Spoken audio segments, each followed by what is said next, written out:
Olá! Hoje o tema do programa Saúde para você é sobre uma doença congênita que afeta a capacidade intelectual. É a síndrome de Down. E a abordagem é sobre o tratamento com a fisioterapia. E para conversar comigo a respeito deste assunto, eu recebo no estúdio do programa a fisioterapeuta Michele Couto. É só um minutinho que já a gente está de volta. Não saia daí.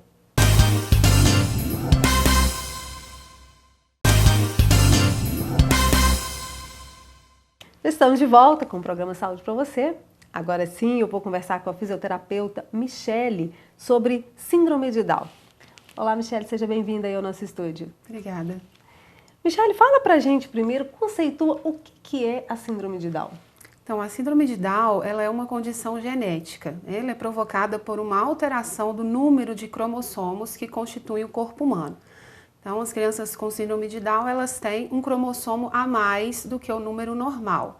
Então, é uma alteração que se manifesta ainda no desenvolvimento, embrionário, e ao nascer já é possível identificar características, próprias da síndrome, e essas características elas vão então permanecer por toda a vida, daquele indivíduo.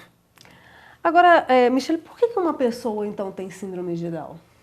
Então, existem vários fatores relacionados à ocorrência da síndrome, mas o fator que é mais estudado e é mais aceito como a grande causa da ocorrência da síndrome é a idade materna. Então, as mulheres acima de 35 anos, elas duplicam o risco de ter uma criança com síndrome de Down com relação às mulheres abaixo dessa faixa etária. E a cada ano, então, a gente vai tendo uma progressão maior desse risco. E como as mulheres têm deixado para ser mães um pouco mais tarde, a incidência da síndrome de Down tem aumentado muito na população de um modo geral. Existem outras causas que são levantadas para tentar explicar a ocorrência da síndrome, mas nenhuma ainda tem uma comprovação, até mesmo científica. Então, o que a gente mais aceita é realmente o fator da idade materna, que é o maior fator de risco para a ocorrência da síndrome. Agora, Michele, existe, apesar de que você falou e que é um dos maiores fatores que causam, sim, mas existe alguma forma da mãe, quando quer engravidar, existe algum cuidado que ela deve ter, que ela pode, algo que ela pode fazer para evitar? Sim, na verdade a maior precaução que ela deve tomar é de não engravidar tão tarde, porque à medida que vai se envelhecendo, os óvulos vão envelhecendo e aí existe um risco maior da ocorrência da síndrome. Outra coisa que é importante também é o aconselhamento genético, é buscar casos na família, porque existe também uma influência hereditária. Então, se existem casos na família, ou se a mãe já teve uma criança com a síndrome, existe um risco maior dela ter outra criança também com a síndrome. E fora isso, são os cuidados pré-natais, Assim que ela sabe que está grávida, ela precisa fazer o acompanhamento, Os exames de ultrassonografia hoje, eles já são capazes de detectar síndrome, as características da síndrome já em 11, 12 semanas de gestação e fazer esse acompanhamento para que, caso a síndrome aconteça e venham complicações relacionadas à síndrome, isso pode acontecer até mesmo ainda no período de desenvolvimento fetal, isso possa ser abordado o mais precocemente possível. Mas a maior prevenção é mesmo a questão da idade. Caso a mãe faça a opção por ser mãe mais tarde, uma das opções que existe é o congelamento do óvulo, para que ela possa garantir que aquele óvulo ainda é um óvulo de boa qualidade. Então não tem nada a ver com parceiro, não?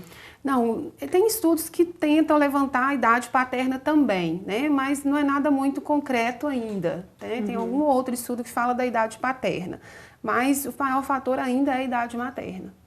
Tá? Então, você falou do congelamento. Sim, do óvulo. Congelamento do óvulo. Isso faz antes, quando a mãe ainda tem idade fértil? Isso, se ela sabe que ela vai engravidar numa idade um pouco mais avançada, acima dos 35 anos principalmente, é uma opção que os geneticistas já colocam, os especialistas em reprodução humana já colocam para que a mãe faça como precaução, que é fazer o congelamento na idade em que ela decidir usar aquele óvulo, ela vai ter uma garantia maior de que aquele óvulo é um óvulo bom, e que vai ter uma chance menor então de ocorrer não só a síndrome de Down, como outras síndromes também. Quando faz esse, que tira esse óvulo primeiro, tem condição de analisar ele, já saber se ele tem Se ele não, esse óvulo, a gente já pensa que ele tem uma boa qualidade por causa da idade da mãe. Então, abaixo de 30 anos, a gente já pressupõe que seja um óvulo de boa qualidade. Mas também não é só um óvulo que é retirado, é mais de um óvulo que é retirado. E no caso, né, posteriormente, se ela quiser fazer a fertilização desse óvulo, é feita mais de uma fertilização para garantir que o embrião vai ser viável. Entendi. Tá? Agora, Michele, qual que é o objetivo da fisioterapia com a síndrome de Down? Então, a fisioterapia, junto com outras terapias, né, não é só a fisioterapia que trabalha com essas crianças, ela tem o objetivo de tratar principalmente as desordens motoras, né, neuropsicomotoras. Como eu falei, as crianças elas já nascem com algumas características, elas já nascem com alterações que vão comprometer o desenvolvimento motor delas. Todas vão ter um atraso no desenvolvimento motor. Então, os objetivos da fisioterapia, eles vão mudando de acordo com a faixa etária da criança. Então, quando ela nasce, ela tem um tônus mais molinho, é uma criança mais molinha, ela vai apresentar dificuldades no desenvolvimento, principalmente no primeiro ano de vida, que é quando a criança começa a ter as habilidades motoras desenvolvidas. Então, o fisioterapeuta ele vai fazer, nesse primeiro momento, a estimulação precoce. Ele vai estimular a criança dentro das fases motoras do desenvolvimento motor esperado, até 1 ano de idade. E, a partir daí, os objetivos da fisioterapia vão mudando, né, de acordo com a idade da criança. Mas, de um modo geral, é estimular o desenvolvimento motor mesmo, lidar com as alterações que essas crianças apresentam e que acabam gerando um atraso. Agora, Michele, quais os problemas que uma pessoa, né, que tem síndrome de Down pode ter? Então, são várias alterações, né, que a síndrome manifesta, não são só as desordens motoras, tá? Então, a gente tem, né, resumindo, a gente tem a face típica, né, da criança com Down, a gente tem o atraso no desenvolvimento neuropsicomotor, essas crianças vão conseguir atingir os marcos motores, andar, sentar, engatinhar, mas elas vão levar um pouco mais de tempo para isso acontecer, principalmente porque elas têm um tônus baixo, que é a contração da musculatura, né, que é um pouco mais baixa. Elas têm uma deficiência intelectual, que pode variar também em graus. Elas podem ter outras anomalias congênitas, como doenças cardíacas, por exemplo. Isso pode dificultar ainda mais o desenvolvimento. E podem ter distúrbios hormonais também, como, por exemplo, as desordens tireoidianas, que são comuns nos pacientes, nas crianças com síndrome de Down. Então, em resumo, são essas alterações. Elas são tanto orgânicas, sistêmicas, motoras, como também cognitivas. Nós vamos para um pequeno intervalo agora. Programa Saúde para você, volta já.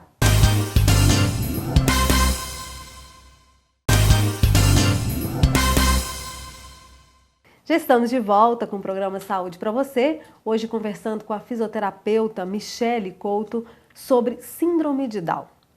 Agora, Michele, você colocou vários problemas, né, que uma pessoa pode ter quando ela tem síndrome de Down. Mas Sim. quais os problemas que a fisioterapia pode tratar?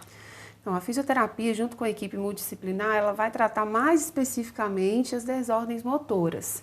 E é claro que a parte motora ela também está ligada à parte cognitiva. Então, os estímulos, eles são dados de forma precoce. Então, uma coisa muito importante é iniciar o tratamento de forma precoce. Logo que a criança é diagnosticada, a fisioterapia já começa a intervir para garantir que aquela criança vai ter o seu potencial de desenvolvimento explorado. Então, as duas coisas que mais dificultam o desenvolvimento motor das crianças com síndrome de Down é a hipotonia, que é o fato dela ser mais molinha, e a frouxidão ligamentar, que vai causar uma instabilidade das articulações. Então, essas crianças vão ter dificuldade nas posturas, né? Dificuldade para desenvolver principalmente as posturas contra a gravidade, que são as posturas mais altas, sentar, né? Andar, correr, pular.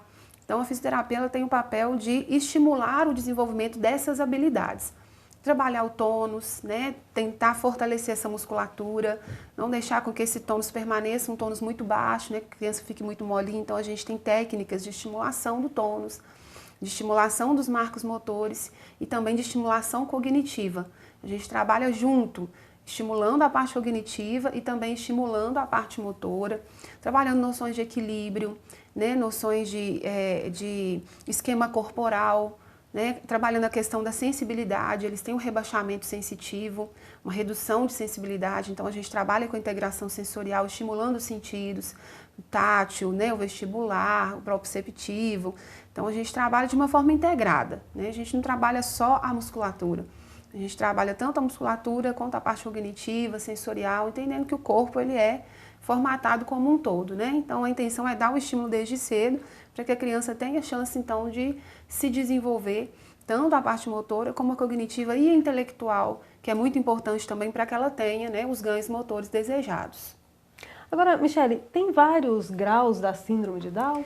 Tem. Isso é uma coisa até interessante da gente discutir, porque isso é uma pergunta que sempre os pais, né, se perguntam, né, as pessoas têm curiosidade de saber se existem graus.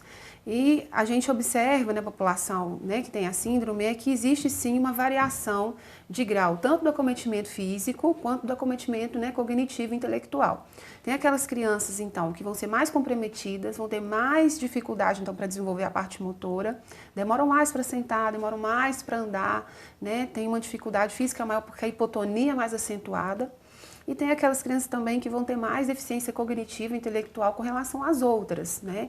Às vezes a gente vê a mídia divulgando muito, né? Aquelas pessoas com Down que fazem faculdade, né? Que conseguem desenvolver bem a parte cognitiva, alcançar postos de trabalho e tudo. Isso pode acontecer, obviamente, mas não são todas as crianças com Down que vão atingir esse nível de desenvolvimento. Depende muito de como ela é estimulada desde cedo, né, do ambiente em que ela é estimulada e do grau de deficiência intelectual que ela tem. Então, tanto a parte intelectual como a parte motora varia também em graus. Tem os níveis mais leves, moderados, até os níveis mais graves. Tá? E isso interfere também na abordagem que cada um vai ter. Agora, Michele, qual que é a importância, qual que é o papel da família que tem uma pessoa com síndrome de Down em casa? O papel da família é fundamental, né? A família ela precisa ser muito consciente do que é a síndrome, a família precisa ser muito participativa com relação ao tratamento, com relação às abordagens, a necessidade que essa criança vai ter de todo um acompanhamento durante toda a vida dela. Então, eu costumo dizer que a família ela é parceira, né, dos terapeutas, dos profissionais que lidam com essas crianças desde o nascimento até a idade adulta. A família precisa participar ativamente do tratamento, né? Ela precisa seguir as orientações que são dadas, ela precisa acreditar, né, que a criança pode desenvolver, que a criança pode ser explorada no potencial dela. E é muito difícil, né, porque a princípio a família passa pela fase da aceitação, né, de aceitar que tem uma criança com uma síndrome, que é uma criança especial, que vai necessitar então de cuidados especiais. Mas a partir do momento em que a família, né, aceita e começa a batalhar, né, pelo desenvolvimento daquela criança, o processo se torna muito mais fácil. Então é muito importante a participação da família, uma família consciente, né, que a família tenha um vínculo afetivo muito forte com a criança e que ela proporcione para a criança tudo que ela precisa. Não só, né, com relação à fisioterapia, mas com todo o acompanhamento que a criança vai necessitando, que isso seja suprido, né, a tempo, para que a criança consiga se desenvolver ao máximo e que as complicações sejam evitadas, né? As complicações que são comuns à síndrome. Hoje em dia, como é que está a relação social em relação a preconceito, da convivência dessa pessoa que tem a síndrome?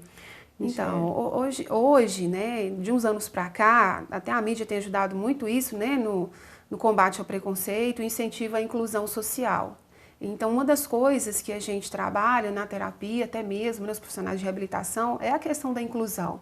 Né? Mostrar para as pessoas que os portadores dessa síndrome, eles têm capacidades que podem ser exploradas, que eles podem ser aproveitados no mercado de trabalho, eles podem frequentar a escola regular, eles precisam frequentar a escola regular. Né? E isso é bom para que eles desenvolvam o seu potencial. E o combate ao preconceito tem sido muito divulgado, né? Quanto mais a gente fala, né, como a gente está tendo essa oportunidade aqui, quanto mais a gente mostra, né, dá visibilidade ao assunto, mostra essas famílias, né, mostra essas crianças, como que elas vão se desenvolvendo ao longo da vida, o preconceito vai diminuindo, porque a gente só tem preconceito daquilo que a gente não conhece. Quando a gente passa a conhecer e saber do potencial que existe, né, a gente começa a ver a síndrome com outro olhar. Então, a gente tem caminhado, eu acho que tem muito ainda para a gente conquistar, mas a gente tem caminhado no sentido de, né, diminuir muito esse preconceito, acabar com o preconceito, e isso vai facilitar ainda mais o processo de inclusão, não só das crianças com síndrome de Down, mas com várias outras síndromes que ainda sofrem, né, com relação ao preconceito. Agora, Michele, em relação ao tratamento com a fisioterapia, quando é que inicia? Então, o tratamento, como eu já disse, ele tem que ser o mais precoce possível. Então, assim que a criança é diagnosticada, né, ela recebe alta hospitalar, ela já precisa começar as intervenções com a estimulação precoce. Até um certo tempo atrás, né, alguns profissionais acreditavam que a estimulação não precisava ser tão precoce, começava depois dos 6 meses, quando observava que ela estava um pouquinho já atrasada. Mas hoje a gente já vê que a estimulação precoce ela dá muito resultado.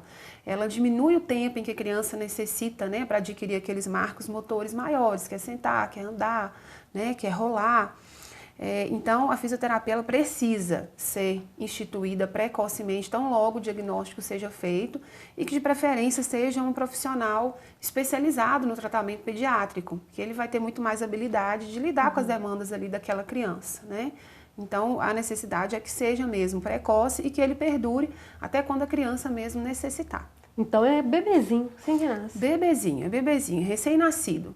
Nos primeiros, eu recebo crianças no consultório, assim, com 30 dias de vida, antes de 30 dias de vida a gente já começa a estimulação precoce e a gente vê lá na frente como que elas desenvolvem antes do período esperado para elas. Então elas alcançam os marcos motores antes daquilo que é até mesmo previsto na literatura com a estimulação precoce. Então faz muita diferença. E o tratamento, então, são sessões diárias, semanais? Sim, o tratamento ele é traçado de acordo com o perfil de cada criança, né? Tem aquelas crianças mais comprometidas que vão precisar de mais estímulo, né? Essas crianças vão precisar de estímulos diários inicialmente, né? Depois a gente pode ir esparçando os estímulos 3 vezes por semana, 2 vezes por semana, isso vai dependendo da resposta que cada criança vai dando. Mas são sessões, né? As sessões, elas são sempre lúdicas, né?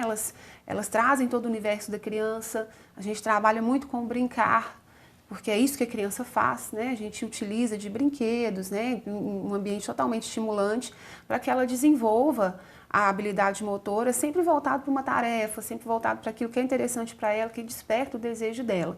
Então é um tratamento muito especializado, né? Individualizado também, e que tem que ser voltado para as demandas, né, da própria criança, e isso vai mudando de acordo com o que ela vai crescendo. A gente vai percebendo outras necessidades, estabelecendo aí outros objetivos para ela. Ok. O programa Saúde para você termina aqui. Agradeço a sua participação, Michele, hoje no nosso programa. Eu que agradeço. Até o próximo programa Saúde para você.